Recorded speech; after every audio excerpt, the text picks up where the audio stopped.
Tonight on Chronicle, a sweet dog, a cuddly cat, or maybe even a friendly ferret. We want to be, and I'm proud that I believe we are, a resource for people about anything to do with animals. How the New Hampshire SPCA fills homes with love.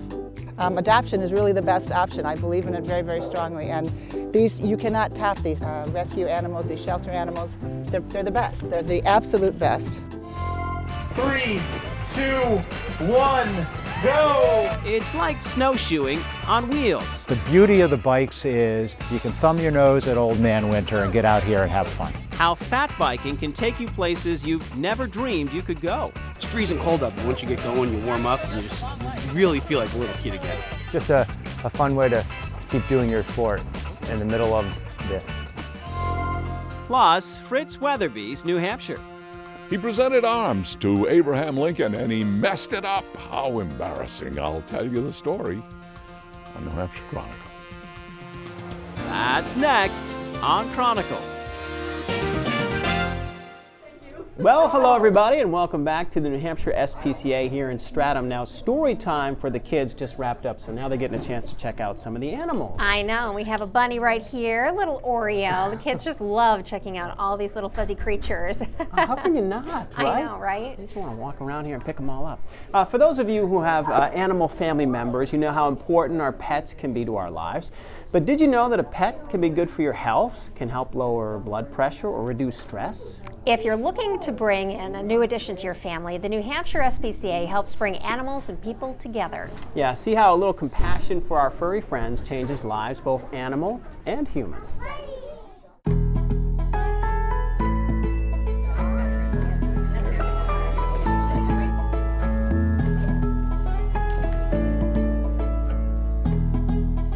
We are the oldest and the largest humane society in the state of New Hampshire. We're the only humane society that cares for both large and small animals. So in addition to the cats and dogs and birds and small pocket pets, we also have right now horses, alpaca, goats, roosters, we've had ducks, etc., etc. So we care for all animals, all companion animals. When someone comes to the New Hampshire SPCA to find their forever pet, they come in, they can look around. We have separate cat rooms where some of the cats are able to sort of wander around and others are in kennels that they can see them all. We have bunnies that are in a bunny room. We have birds that are in the bird room. And then there's a whole dog pavilion where all the dogs that are available for adoption are in the kennels in there. Every day is different, and every day is a learning opportunity. So we will see new animals come in. We will get phone calls from people in need. We will have members of our community reaching out, wanting to help support the homeless animals and the programs that we work with. And we'll have people come in needing information. I sort of liken us sometimes to a chamber of commerce in the animal welfare community. If your kids are used to having dogs and know about their behavior, it's something that could work. When people come in looking for a dog, we try to ask them general questions about what they're looking for in a dog, their lifestyle, their home life. We have anything from puppies to senior dogs who, 10, 12. For breeds, anything as small as Chihuahuas up to Great Danes, very wide variety of animals that we get. When we adopt out each animal, we make sure they're up to date on their rabies vaccines and distemper vaccines, flea and tick preventatives. We do nail trims, ear cleanings, spay neuter, so they are fully up to date and vaccinated. That does reflect in the adoption fee, which people don't realize they're saving a lot of money through that. We have a variety of cats that come in. We take in local owner surrenders and we also take in local strays. There's more people that come through our doors that want to adopt than are looking to surrender their cat. So we're able to help out local shelters and rescues and take in some of their cats as well. So at any given time you'll see a variety of temperaments, ages, breeds. So our cornerstones are the animal care and sheltering, the behavior and training, keeping animals in the home, making them good community citizens, and of course our field services, which is how we were founded. So we rescue, rehabilitate, retrain, and rehome is our goals with our barn program. Many of our animals come in through cruelty cases, so they require rehabilitation. We also have many animals that come in and they don't have any training, so we get them into a training program so that we can find good homes for them. What was really exciting when we built our new adoption center was we also built the Learning Center for Pets and People, because we really help both people and animals. And often, sometimes people will think, well, we're only about animals, but with every animal comes a human. Yes, good boy. Well, here in our training room at the New Hampshire SPCA, we have a very wide variety of classes that we offer, from puppy drop-ins and puppy play and learns, general behavior classes, and then we have programs that are more advanced for agility, and they go all the way up to competition level. The training helped us, for me, to see how a dog learns and how the teacher teaches basically us how to help a dog to get things and learn things, and that's been just amazing for me to see. When we wake up, you can come for a walk with us. It's really important that we reach the youngest of our community members, and so bringing them in for something like a story hour with the preschoolers, those that may be afraid and have the opportunity for the first time to actually hold a gerbil, a hamster, a guinea pig, a kitten. We teach them all about responsible pet ownership, and many of them have come through our ranks, become junior volunteers, come into our volunteer program. We've had student interns that have become staff, so everybody, including our community, is invaluable in the success of this organization. Well, my girlfriend and I decided, instead of giving each other stuff for Valentine's Day, that we would do donations in each other's name, because we have enough stuff, we don't want any more stuff, so we decided that. And she loves animals, so I figured this was the best thing to do for her. We have a tremendously supportive community. They provide donations of food, monetary donations, of course, volunteer time. We had 44,000 hours of volunteer time donated to us in 2015 by 700 volunteers. We could not do as much as we do or be nearly as successful without them, whether they're walking dogs, fostering our animals that aren't ready for adoption, in the field helping on a rescue, putting up a poster for an event that may be coming up. We are indebted to them. I do many things when I'm here. One of the things is to give them exercise. At a certain level, the volunteers with experience do a lot of training of the dogs. Everything we're trying to do is to make them more adoptable for a forever home. We want to be, and I'm proud that I believe we are, a resource for people about anything to do with animals. And we may not be their ultimate answer, but we can help to redirect them where they may find the answer that they need. Adoption is really the best option. I believe in it very, very strongly. And you cannot tap these rescue animals, these shelter animals. They're the best. They're the absolute best. If you want a best friend, right here.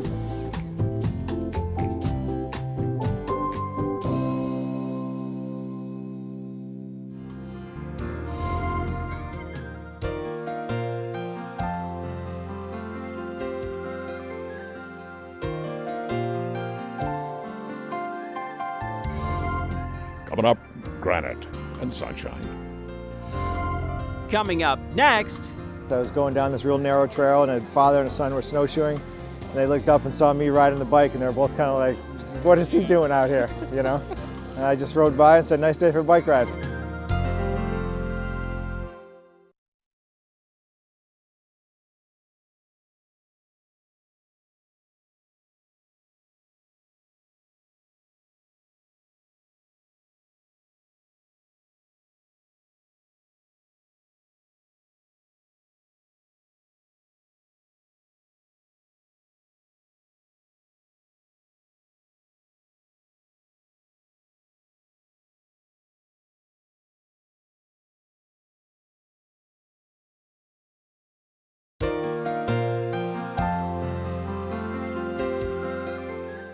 You guys love bunnies, don't you? And you were telling us you have a bunny, right? Mm-hmm. A bunny named Carrot. Oh, well, that's an appropriate name, right? And he was so little. He's so little. Well, I'm sure he's bigger now. So high like this. Yeah, they grow a lot, huh? They eat all that grass and they get bigger, right? Not yet. You don't have a bunny He's yet. big like this. Yeah. Do you think you guys want to take Oreo here home? Maybe you're thinking about. If Mom says it's don't okay. worry about the parents. We'll sign the paperwork, right? My mama already have bunny. You already have well, one? Add another one to the mix, right? That's funny. We'll see what happens. Next up, over the years, we've introduced you to new and different ways. Yeah, you don't have a bunny. I have a bunny. A bunny? Okay. I don't know what the interpretation is. New and in different ways, people enjoy playing in the snow. Some of them pretty unique, like a snow biking or snow kiting. And the latest craze sweeping New Hampshire is called fat biking. And these are mountain bikes that are made for conditions like deep snow. Yeah, this year's Fatty Fest. You have Snow Boost? No boots. Oh, got it. This year's Fatty Fest will be on February 28th. I was at last year's Fatty Fest, by the way, which was right here in Stratham. Yeah, I like to say Fatty Fest. Is that funny? Yeah, it's a little bit funny. It's funny like money. Here's how things went.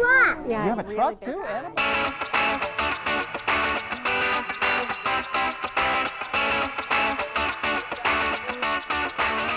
Plenty of room over here on your right. It's not every day you come across a bike race in the dead of winter, but that's what we found here at Stratham Hill Park.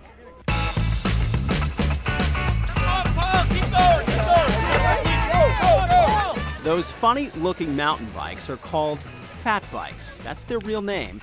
A unique adaptation of the traditional mountain bike. The beauty of the bikes is you can thumb your nose at Old Man Winter and get out here and have fun. These bikes have tires that are 4 or 5 inches wide, and the benefit of that is, as you see around us here, we're on the snow. If you took a regular bike on the snow, you'd be right down to your pedals and cursing like a golfer.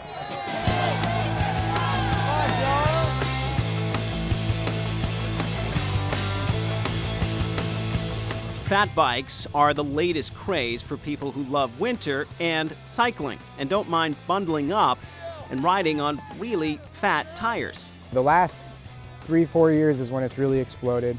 It kind of started in the Midwest a little bit more because they have nothing better to do. It's just a fun way to keep doing your sport in the middle of this. Dylan McNicholas is an expert cyclist from Stratham, also new to fat biking. He describes these bikes as heavier than typical mountain bikes and using only about 1/4 of the tire pressure. Typically we're running anywhere from, I run 5 PSI. Some guys are slightly more. And folks don't know, that's hardly anything. That's extremely low.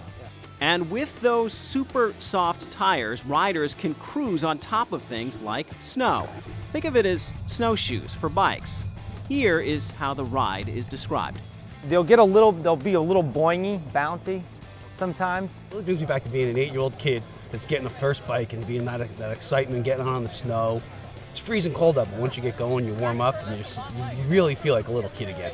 On the snow, fat biking it's slower, a little more work to keep it going, but it's fun because you just kind of float on top of the snow.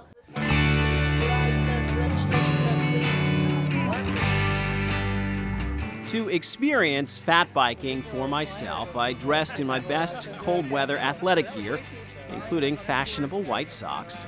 The guys at Colonial Bicycle hooked me up with a bike, and off I went to compete in what is known as Fatty Fest. 3, 2, 1, go!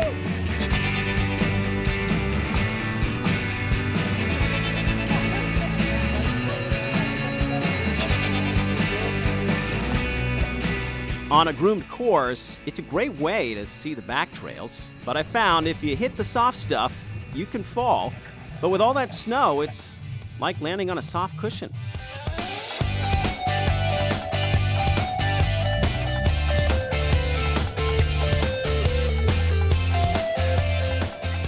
What is it? You see, I'm covered in snow right now, right? Apparently you do wipe out during these races. And apparently it doesn't work out. The fat bike circuit is expanding to numerous races, including night trail riding for those who want more of a thrill. Some ski resorts even rent the bikes for their Nordic trails. Many say it just allows them to get out into nature, deep into hiking or snowmobile trails where no winter cyclist has gone before. I was going down this real narrow trail, and a father and a son were snowshoeing, and they looked up and saw me riding the bike, and they were both kind of like, what is he doing out here, you know? And I just rode by and said, nice day for a bike ride on the trail. And so it's fun.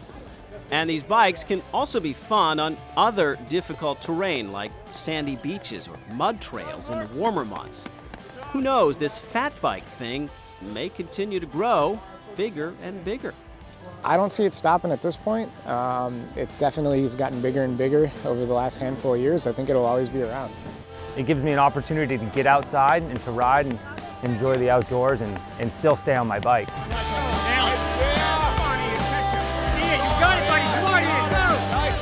Added bonus is the novelty factor. Whenever anybody sees you on one, they can't help but smile. It's all you need is clown shoes to complete the picture.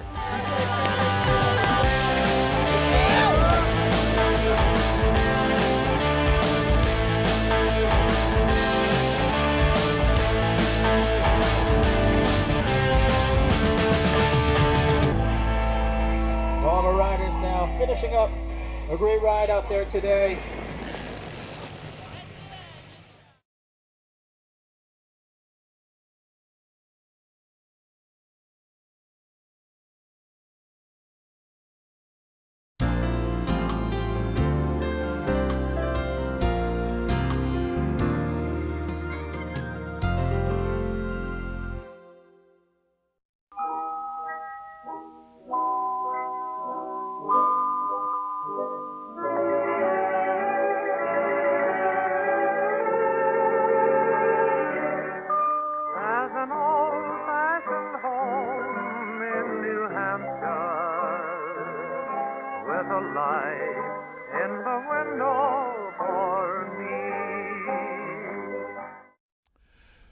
Man from this town screwed up in front of Abraham Lincoln during the Civil War.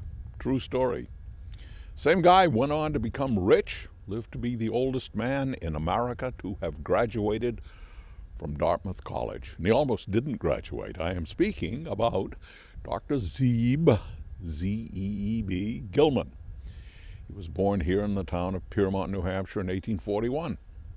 His father was also a doctor when doctors often bled patients. Zeeb Gilman went to the local one-room schools, and then he went off to Kimball Union Academy in Meriden, and finally, like his father, to Dartmouth.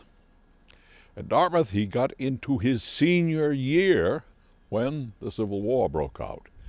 He and some classmates enlisted in a company of volunteers from Rhode Island. Now, when commencement time came, the enlistees were furloughed so they could come back to Dartmouth and graduate, receive their degrees. But Dartmouth said, They refused. They said the men had not completed their course of education. So there you have it. But then Brown University down in Rhode Island let the men know that they, Brown, would honor their work from Dartmouth, and all they had to do was show up and they would get degrees from Brown. Well, Dartmouth heard about this, and so they relented, and all the men, including Zeeb Gilman, got their degrees from the Big Green. During the Civil War, Zeeb Gilman